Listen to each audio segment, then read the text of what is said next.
Second year आज हम पढ़ेंगे 14.10 टॉपिक जिसका नाम है बेटे रेजोनेंस। देखिए समझने के हिसाब से बड़ा इंटरेस्टिंग टॉपिक है और पेपर की बात करें तो बिल्कुल ये लॉन्ग बन सकता है, यानी इसकी इतनी लेंथ है कि वो आपसे पूछ सकता है कि रेजोनेंस पे नोट लिखें और उसमें से शॉर्ट और एमसीक्यूज़ भी बनेंगे। जी तो बेटे कंसीडर करते हैं हमारे पास ये एक सिंपल पेंडुलम है जो कि इस वक्त अपनी रेस्ट की हालत में है। ठीक है, तो ये इस वक्त अपनी मेन पोजीशन या रेस्ट की पोजीशन पर है। लेकिन बेटे अगर मैं इसको मेन पोजीशन से उठाकर इस एक्सट्रीम पोजीशन पर ले आऊँ तो ये पोजीशन क्या है, एक्सट्रीम पोजीशन, और मैं इसको छोड़ देता हूँ यहाँ पर, तो ये क्या होगा कि वापस मेन पोजीशन की तरफ जाएगा, फिर दूसरे एक्सट्रीम की तरफ, और फिर वापस मेन पोजीशन से होता हुआ एक्सट्रीम की तरफ। आहिस्ता आहिस्ता ये अपना एम्पलीट्यूड कम करता जाएगा।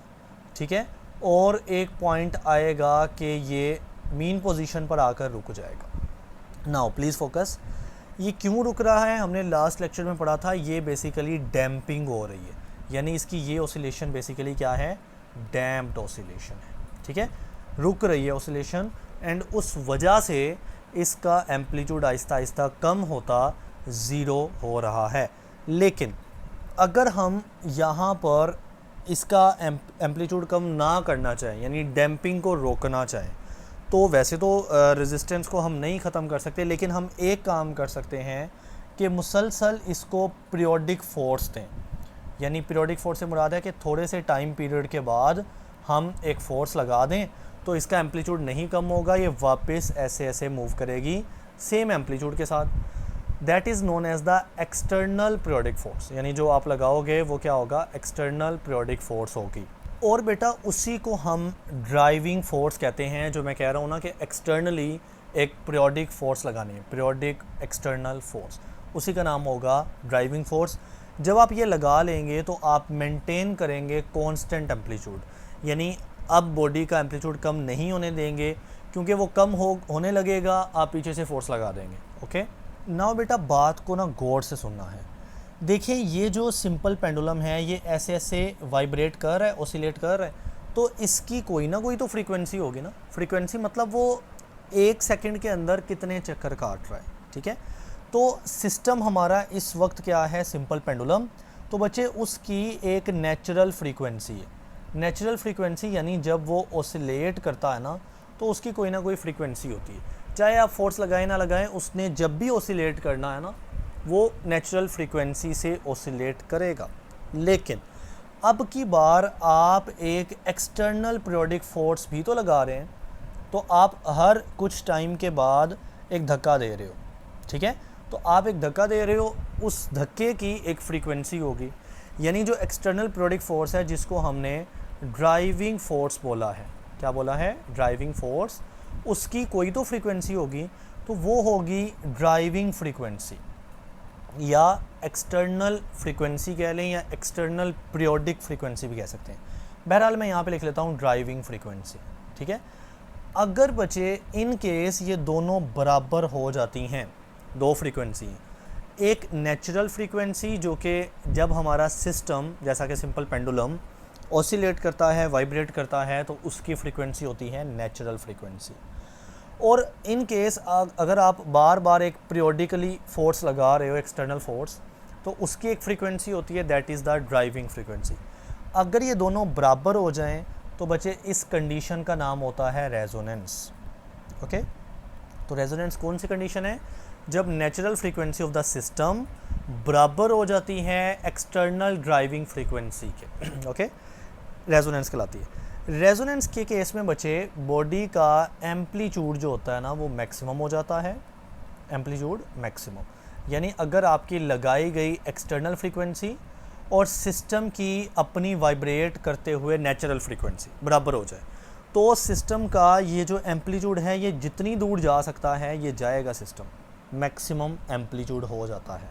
ठीक है, तो एक कंडीशन ये हो जाती है। नंबर 2, एनर्जी एब्जॉर्प्शन मैक्सिमम हो जाती, एनर्जी एब्जॉर्प्शन मैक्सिमम। एनर्जी से मुराद कि जो आप फोर्स लगा रहे हो, यानी आप सिस्टम को इस केस में फोर्स से एक एनर्जी दे रहे हो, तो अब वो सिस्टम मैक्सिमम एनर्जी एब्जॉर्ब कर रहा है, तभी तो वो मैक्सिमम एम्पलीट्यूड कवर कर रहा है। सो मैं दोबारा लास्ट वर्ड बता रहा हूँ। रेजोनेंस ऐसी कंडीशन है जब ये दोनों फ्रीक्वेंसी बराबर हो जाएं और उनके बराबर होते ही दो इम्पोर्टेंट चीज़ें होती हैं। नंबर 1, सिस्टम का बेटे एम्पलीट्यूड मैक्सिमम होता है, यानी वो जितनी मैक्सिमम दूर जा सकता है वो चला जाता है। एंड नंबर 2, वो मैक्सिमम एनर्जी एब्जॉर्प्शन कर लेता है, यानी जो आप एक्सटर्नली फोर्स के ज़रिए या किसी और तरीके से एनर्जी दे रहे हो, सिस्टम उसको मैक्सिमम वे में एब्जॉर्ब करेगा। जी तो बेटे यहाँ पर आपको सारे कॉन्सेप्ट मिल जाएंगे, जैसा कि मैं ड्राइविंग फ्रीक्वेंसी बताया हूँ कि जो आप एक्सटर्नल ड्राइविंग फोर्स लगा रहे हो उसकी एक फ्रीक्वेंसी होती है ड्राइविंग फ्रीक्वेंसी। और यहाँ पर आपको ये भी मिल जाएगा कि जब frequency of the driving force same हो जाए, बराबर हो जाए नेचुरल फ्रीक्वेंसी के, तो amplitude of vibration is much increased, यानी उस सिस्टम जो वाइब्रेट कर रहा है ना उसका एम्पलीट्यूड बहुत बढ़ जाता है। The phenomena is known as the resonance. यानी अभी तक मैं आपको यहाँ तक समझा चुका हूँ, रीड आपने कर लेना है, मेन बातें मैंने बता दी, बल्कि सारी ही बता दी। नाउ ज़रूरी नहीं कि फ्रीक्वेंसी एग्जैक्टली सेम हो, यानी अगर मैं जो सिस्टम की नेचुरल फ्रीक्वेंसी है ना, नेचुरल फ्रीक्वेंसी, उसको मैं नाम दूं F1 का, और जो मैं फोर्स लगा रहा हूँ यानी ड्राइविंग फोर्स, तो ड्राइविंग फ्रीक्वेंसी को मैं लेट सपोज नाम देता हूँ ड्राइविंग फ्रीक्वेंसी को F2 का। तो मैंने आपको क्या केस समझाया कि दोनों frequency F2 must be equal to F1, ये बराबर होनी चाहिए, बिल्कुल ठीक बात है। लेकिन इसके अलावा भी कुछ केस है, यानी जो ड्राइविंग फ्रीक्वेंसी F2 है ना वो बराबर हो जाए n F1 के। n बेटा एक इंटीजर है जिसकी वैल्यू 2 हो सकती है, 3 हो सकती है, 4 हो सकती है, 5 हो सकती है, सो ऑन। मैंने तो यहाँ पर n की वैल्यू 1 बताई ना, यानी जो F1 है जो कि बेसिकली नेचुरल फ्रीक्वेंसी है सिस्टम की, वो सेम या 1 टाइम हो जाए F2 यानी ड्राइविंग फ्रीक्वेंसी के, तो रेजोनेंस हो जाती है। लेकिन इसके अलावा भी है, यानी अगर फ्रीक्वेंसी F1 के डबल हो जाए तो भी F2 जो है तो भी रेजोनेंस हो जाएगी। मिसाल के तौर पे अगर सिस्टम की नेचुरल फ्रीक्वेंसी जो वो ऐसे नेचुरली मूव कर रहा है उसकी फ्रीक्वेंसी है 5, अगर डबल फ्रीक्वेंसी यानी 10 उस पर लगाई जाए, बार बार आप पीरियोडिक जो फोर्स लगाओगे वो कितनी फ्रीक्वेंसी से लगाओ 10, तो भी रेजोनेंस हो जाएगी। ठीक है, सिमिलरली अगर फ्रीक्वेंसी सिस्टम की नेचुरल फ्रीक्वेंसी है 5, आप उसके बेटा ट्रिपल फ्रीक्वेंसी लगा दो, क्योंकि आपने जब फोर्स लगानी है तो उस फोर्स की एक फ्रीक्वेंसी होनी है, तो आपने ट्रिपल फ्रीक्वेंसी से लगाया, यानी 5 3 15 15 फ्रीक्वेंसी से लगाया, तो भी रेजोनेंस हो जाएगी। कहने का मकसद है कि इट ऑल्सो अकर, रेजोनेंस तब भी हो सकती है जब आपकी अप्लाइड फोर्स यानी लगाई गई फोर्स की फ्रीक्वेंसी जो है ना वो इंटेग्रल मल्टीपल हो जाए, यानी किसी इंटीजर से मल्टीपल हो जाए, इंटीजर 2 गुना 3 गुना 4 गुना किसके, नेचुरल फ्रीक्वेंसी के, तो भी रेजोनेंस जो है वो टेक प्लेस करेगी। ओके, जैसा कि F2 फ्रीक्वेंसी डबल हो जाए F1 के, ट्रिपल हो जाए, 4 गुना हो जाए, बस उसने नाम चेंज कर दिए, F2 डबल तो F3 इसका नाम पड़ गया F4, ठीक है, तो भी रेजोनेंस हो जाएगी। अब बेटे हमने इसी प्रोसेस को ना एक सिंपल से एक्सपेरिमेंट से समझना है, और एक्सपेरिमेंट को स्टार्ट करने से पहले मैं आपको एक चीज़ रिवाइज़ करता जाऊँ। वो चीज़ ये है कि आपने जो सिंपल पेंडुलम पढ़ा है उसका जो टाइम पीरियड है ना वो होता है 2 pi under root L/G। Okay, और टाइम पीरियड के उलट होती है फ्रीक्वेंसी, यानी फ्रीक्वेंसी होती है 1/t के इक्वल। यानी अगर टाइम पीरियड जो है वो लेंथ पे डिपेंड कर रहा है तो जस्ट फ्रीक्वेंसी में टाइम पीरियड को उलट ही तो करते हैं, यानी g ऊपर चला जाएगा, L नीचे आ जाएगा। तो कहने का मकसद है कि फ्रीक्वेंसी का डिपेंडेंस होती है लेंथ ऑफ पेंडुलम के ऊपर। तो ये बात याद रखिएगा कि फ्रीक्वेंसी किस पर डिपेंड करेगी, सिंपल पेंडुलम की लेंथ के ऊपर। जी तो बेटे अब एक्सपेरिमेंट पे मूव करते हैं। मैंने ना यहाँ पर एक सिस्टम बनाया है जिसमें ना ये एक रॉड है, ठीक है, उस रॉड से मैंने 5 पेंडुलम बांधे हुए हैं।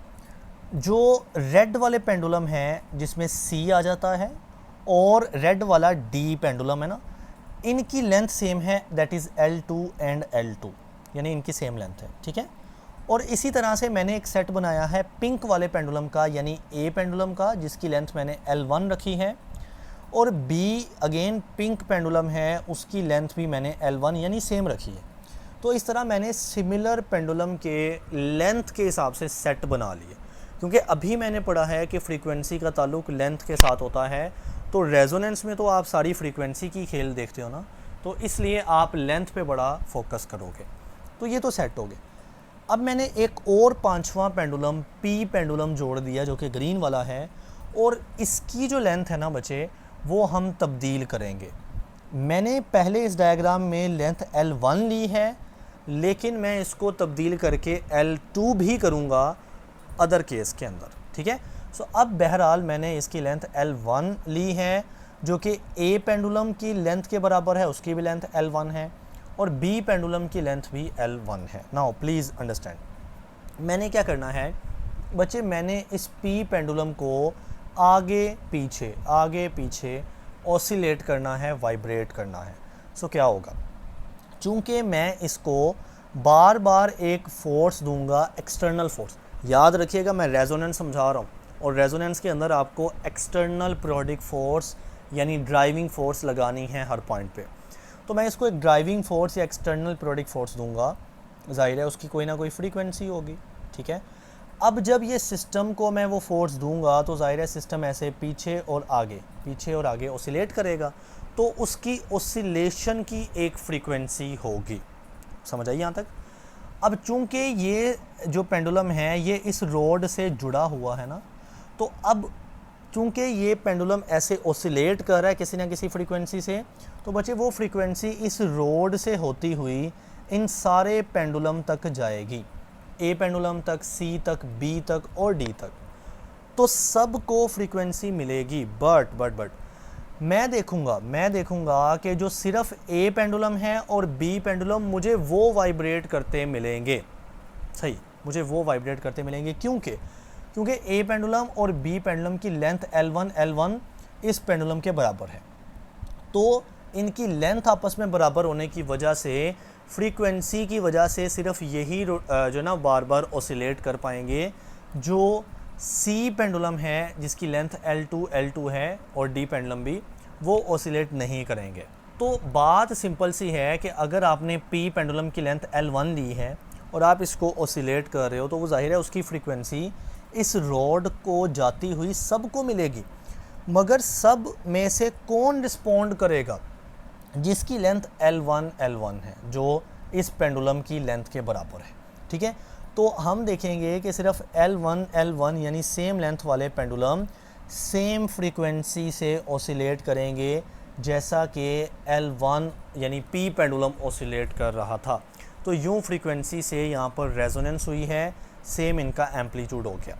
अब बच्चे एक सेकंड के लिए इमेजिन करें कि मैंने इस पी पेंडुलम की लेंथ जो है वो L1 की बजाय अगर L2 ली होती, क्योंकि मैंने बताया था इसकी लेंथ हमने चेंज करनी है, और मैं इसको इसी तरह से किसी ना किसी ड्राइविंग फोर्स के ज़रिए ऑसिलेट करता, वाइब्रेट करता, तो क्या होता, ये जो वाइब्रेशन है ये इस रोड को ट्रांसफ़र होती, रोड से सारे पेंडुलम को जाती, मगर सिर्फ वो उस पर रिस्पॉन्ड करेंगे जिनकी लेंथ इसकी लेंथ के बराबर होगी।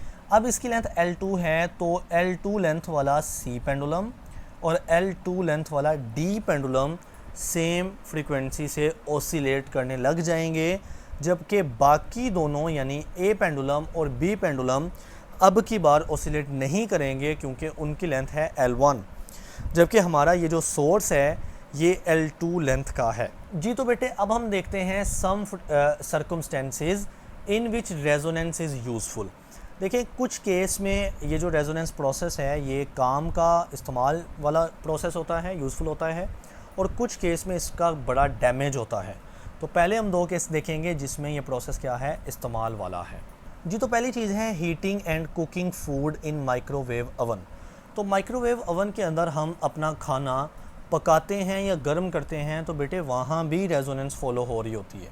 जी तो बेटे जिस समझने के लिए एक डायग्राम बनाते हैं, इमेजिन करें ये एक माइक्रोवेव अवन है और इसमें मैंने ये फूड रख दिया। जी वो मुझसे बाहर बन गया था, तो अब हमने बैलेंस कर लिया। Now please focus.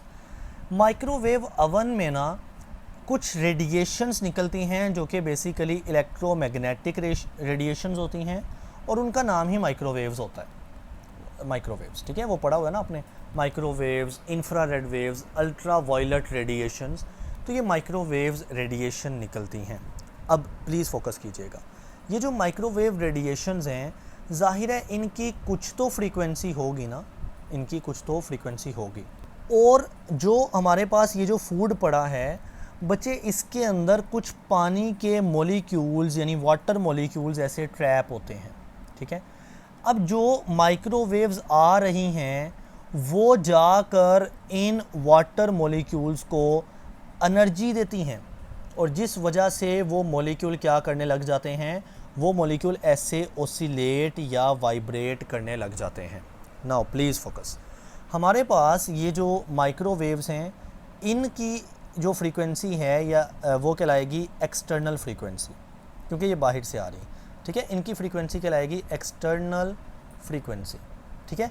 लेकिन जो पानी के मॉलिक्यूल्स हैं ज़ाहिर है वो क्या कर रहे हैं, ओसिलेट कर रहे हैं या वाइब्रेट कर रहे हैं, तो वो पानी के मॉलिक्यूल्स की नेचुरल फ्रीक्वेंसी होगी, नेचुरल फ्रीक्वेंसी।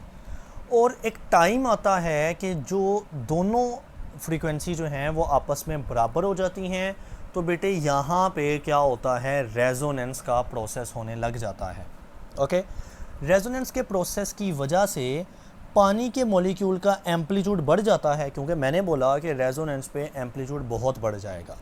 सो ये मॉलिक्यूल्स आपस में दूसरे मॉलिक्यूल के साथ जाके कोलाइड करेंगे, यानी ये मॉलिक्यूल रेजोनेंस पे आ गए हैं, सो ये मॉलिक्यूल बेटे आपस में जाके एक दूसरे से टकराएंगे, कोलाइड करेंगे। कोलिजन के ऊपर ज़ाहिर है फ्रिक्शन होगी और हीट एनर्जी पैदा होती है। दोबारा सुनिएगा, आपने जो माइक्रोवेव्स दी हैं बेटे उनकी कुछ तो फ्रीक्वेंसी होगी ना, वो कहलाती है एक्सटर्नल, क्योंकि माइक्रोवेव बाहर से आ रही है, एक्सटर्नल फ्रीक्वेंसी। और जो हमारा फूड है, खाना है, उसके अंदर पानी के मॉलिक्यूल ट्रैप होते हैं। जब वो molecule in frequency, in energy को एब्जॉर्ब करते हैं, तो वो ऐसे ऐसे ओसिलेट करेंगे, उनकी फ्रीक्वेंसी होगी नेचुरल फ्रीक्वेंसी। एक टाइम के ऊपर एक्सटर्नल फ्रीक्वेंसी बराबर होकर नेचुरल फ्रीक्वेंसी के इक्वल हो जाती हैं। प्रोसेस का नाम है रेजोनेंस। रेजोनेंस के ऊपर आपको पता है ना एम्पलीट्यूड मैक्सिमम हो जाता है, तो लिहाजा पानी का ये वाला मॉलिक्यूल और ये वाला मॉलिक्यूल मैक्सिमम वाइब्रेट करेगा, ओसिलेट करेगा, और वो आपस में टकराएगा, टकराने से हीट पैदा होगी। वही हीट इस खाने को गर्म करती है, और यूँ हमारे माइक्रोवेव के अंदर हमारा खाना गर्म हो जाता है। और आपने एक चीज़ नोटिस की होगी कि अगर ये खाना किसी कंटेनर, ग्लास के अंदर है या कोई पेपर के अंदर है, तो बच्चे वो पेपर नहीं गर्म होता, क्योंकि सिंपल सी बात है, अब तो आप बता सकते हो कि पेपर के अंदर तो पानी के मॉलिक्यूल नहीं ना है जो ऐसे ओसिलेट करेंगे और हीट जनरेट करेंगे, तो पेपर या ग्लास या वो कंटेनर गर्म नहीं होता, हमारा बर्तन गर्म नहीं होता, वो जो खाना है वो गर्म हो जाता है। जी तो बेटे आपने रीड करना है, लेकिन ये जो है ये पढ़ लें, जो हाई फ्रीक्वेंसी इलेक्ट्रोमैग्नेटिक वेव है ना, यानी माइक्रोवेव्स जो निकल रही हैं, उनकी फ्रीक्वेंसी एमसीक्यूज़ के तौर पे याद रखनी है 3 गीगाहर्ट्ज़ से लेकर 30 गीगाहर्ट्ज़ की फ्रीक्वेंसी होती है, और उनकी वेवलेंथ होती है 12 सेंटीमीटर। बाकी सारा प्रोसेस वही है, और ये भी आपको मिल जाएगा कि जो प्लास्टिक या ग्लास का कंटेनर होता है ना, डू नॉट हीट अप, बेटे वो हीट नहीं होता, since they do not contain water molecule, चूँकि उनमें पानी के मॉलिक्यूल नहीं है। जी तो बेटे अभी हम पढ़ते हैं दूसरी यूज़फुल एप्लीकेशन, जिसमें हम रेडियो ट्यूनिंग देखेंगे। जी तो बच्चे कंसीडर कर लें हमारे पास ना ये एक रेडियो सेट है। आपको पता है ना रेडियो सेट के ऊपर इस तरह के नॉब लगे होते हैं, यानी एक बटन लगे होते हैं, नॉब, जिसको नॉब KNOB, जिसको हम घुमाते हैं और रेडियो ऑन हो जाता है। शायद आप में से अक्सर बच्चों ने रेडियो ना देखा हो, ना इस्तेमाल किया हो, लेकिन पहले ये चलता था। तो बच्चे जब आप रेडियो के इस नॉब को, बटन को ऐसे घुमाते हो ना, तो आप इस रेडियो की नेचुरल फ्रीक्वेंसी चेंज कर रहे हो। ओके, मिसाल के तौर पे हमारे पास रेडियो की नेचुरल फ्रीक्वेंसी है 90 हर्ट्ज़, ठीक है। और वो कैसे आई, मैंने इसको घुमा घुमा के 90 हर्ट्ज़ पर सेट कर दिया। अब ना हमारे पास रेडियो के काफ़ी स्टेशंस होते हैं, जहाँ से FM स्टेशन भी कहते हैं इसको, जो कि अपने अपने रेडियो की एक फ्रीक्वेंसी रखते हैं। मैंने ये 4 स्टेशन बना लिए। इन स्टेशन से बच्चे क्या होंगी, वेव्स आ रही होंगी, जिनका नाम होता है रेडियो वेव्स। तो ये ऐसे इन स्टेशन से वेव्स निकल रही हैं। अब बच्चे हर स्टेशन को ना एक स्पेसिफिक फ्रीक्वेंसी दी जाती है। ओके, मिसाल के तौर पर ये जो हमारे पास पहला स्टेशन है ना, इसकी फ्रीक्वेंसी है 88 हर्ट्ज़। ओके, दूसरे की है फ्रीक्वेंसी 89 हर्ट्ज़, तीसरे की फ्रीक्वेंसी है, रेडियो स्टेशन की फ्रीक्वेंसी है 90 हर्ट्ज़, और चौथे की फ्रीक्वेंसी है 91 हर्ट्ज़। ठीक है। अब इनकी जो फ्रीक्वेंसी है बेटे ये कहलाती हैं एक्सटर्नल फ्रीक्वेंसी, क्योंकि ये बाहर से आ रही, ओके, एक्सटर्नल फ्रीक्वेंसी। और जो रेडियो की फ्रीक्वेंसी होगी वो कहलाएगी नेचुरल फ्रीक्वेंसी, नेचुरल फ्रीक्वेंसी। अब चूंकि मैंने इस रेडियो के नॉब को घुमा घुमा कर उसकी फ्रीक्वेंसी कर दी 90 हर्ट्ज़, तो बाहर से आने वाला वो स्टेशन पिक होगा जिस स्टेशन की फ्रीक्वेंसी 90 हर्ट्ज़ होगी। चूँकि दोनों की एक्सटर्नल फ्रीक्वेंसी, ये एक्सटर्नल फ्रीक्वेंसी है और ये नेचुरल फ्रीक्वेंसी, ये मैच कर गई, तो बेटे यहाँ पर एम्पलीट्यूड जो है वो मैक्सिमम हो जाएगा और मैक्सिमम एनर्जी एब्जॉर्प्शन होती है, याद करें, मैक्सिमम एब्जॉर्प्शन ऑफ एनर्जी होती है, यानी इस स्टेशन से आने वाली सारी एनर्जी या सारे सिग्नल अब हमारा रेडियो कैच करेगा और हमें उस स्टेशन से जो भी प्रोग्राम लगा हुआ है या जो भी सॉन्ग लगा है, कुछ भी लगा है ना, हमें वो सुनाई दिया जाएगा। ऑलराइट, तो ये होता है ट्यूनिंग ऑफ रेडियो। हमने रेडियो को क्या कर लिया, ट्यून कर लिया, यानी उसकी फ्रीक्वेंसी चेंज कर करके एक्सटर्नल फ्रीक्वेंसी के बराबर कर लिया और यहाँ पे रेजोनेंस से हमें वो स्टेशन सुनाई दे रहा है। बेटा आपने ये भी पढ़ लेना है। देखिए अगर मैं रीड भी करवाऊँगा लेक्चर बहुत बड़ा हो जाएगा और मैं समझता हूँ कि सेकेंड ईयर का बच्चा रीडिंग तो कर ही सकता है ना, एटलीस्ट कॉन्सेप्ट मैं पूरा दे देता हूँ। बहरहाल ये हमारे पास दो एप्लीकेशन थी जिसमें रेजोनेंस फ़ायदेमंद है, लेकिन बेटे हमारे पास कुछ ऐसी सर्कमस्टेंसेस, ऐसे केसेस भी होते हैं जहाँ पर हमें रेजोनेंस को अवॉइड करना चाहिए, क्योंकि रेजोनेंस वहाँ पे ख़तरनाक साबित हो सकती है। जी तो बेटे पहली एप्लीकेशन है ब्रिज वाइब्रेशन, यानी ब्रिज यानी पुल का वाइब्रेट करना। जी तो बच्चे कंसीडर करें ये एक ब्रिज है, मैंने कोशिश की है, ये बहुत बूढ़ा ब्रिज है, बट इसको समझने के लिए काफ़ी रहेगा, आसान रहेगा। ये एक ब्रिज है, ठीक है। इसके ऊपर सोल्जर्स यानी जो फ़ौजी हैं, सिपाही हैं, वो जब चलेंगे, ये एक बना लिया, ये दूसरा हमारा सोल्जर है, ठीक है, और ये तीसरा सोल्जर है। तो बच्चे जब सोल्जर चलते हैं और मान लेते हैं ना कि वो मार्च करके जा रहे हैं, मार्च करते हुए वो अपने पाँव मुसलसल इस ब्रिज के ऊपर मारेंगे, तो क्या होगा, गौर से सुनना।